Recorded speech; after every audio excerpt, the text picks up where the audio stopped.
very orientated towards kids and mothers trying to care for them.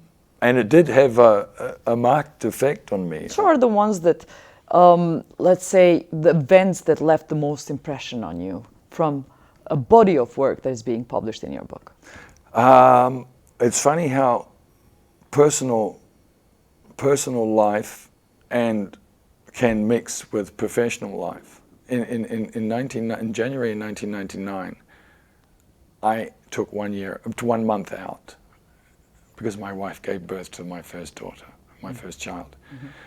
So that's the only piece of the story I don't have of the Kosovo conflict, and which was actually when Rrëfimi massacre also happened. So I don't have any photographs from that because for good reason, very good reason. I was in Zagreb.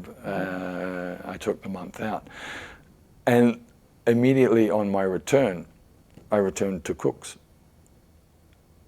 But now I'm a father, and I spent, you know, two weeks or 3 weeks with a newborn baby, and my whole perspective as an individual completely had changed.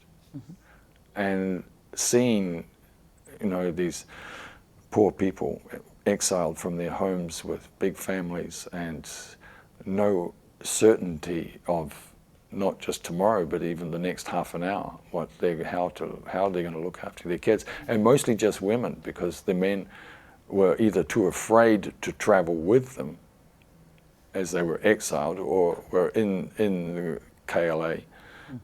Or some killed. Or killed, exactly. In Krusha, where they left for they kill the men and send only the women left. Yeah, they said. The rest was so you know, you have these, and then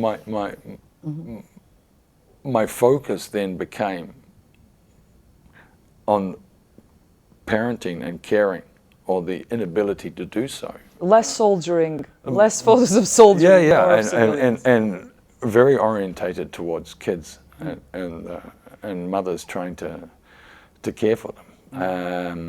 And it did have a marked effect on me. I remember also,